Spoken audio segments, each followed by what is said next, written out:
মালকিন মল্লিকা সেনগুপ্ত। আমি যদি অন্যায় কথা বলি, তুমি চুপচাপ মেনে নেবে, হজম করবে। এ সম্পর্কে এটাই নিয়ম। আমি যদি প্রাপ্যের অতিরিক্ত দিই, তুমি বিগলিত হবে, প্রণাম করবে।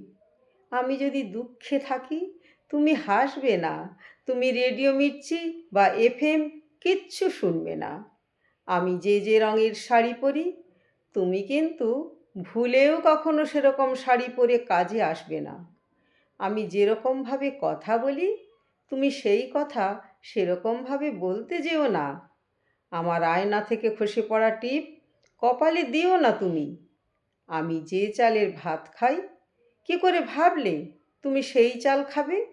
আমার চামরমণি, তোমার রেশন, যে আমার শত্রু, তাকে মনে মনে শত্রুই ভাববে। পাহাড়ে, জঙ্গলে, জলে, যেখানেই মঞ্চ দেখা যাবে, আমার গুণের কথা কীর্তন করবে। আমার খুঁতের কথা বৌদিদের বলে বেড়াবে না। কোথায় আমার নামে কী বলছে, কে বলছে, সব প্রতিদিন ঠিকঠাক খবর আনবে। আর আমি তো ভুলোমনা, তাই ভোরবেলায় চায়ের কাপ হাতে দিতে দিতে প্লিজ আমাকে একটু মনে করিয়ে দিও যে ভূভারতে আমার মতন ভালো মালকিন আর কেউ নেই। কথাগুলো ঠিকঠাক মনে রাখলেই তোমার চাকরি পাকা। আমি কিন্তু কোনো কিছু চাপিয়ে দিচ্ছি না, সিদ্ধান্ত তোমার।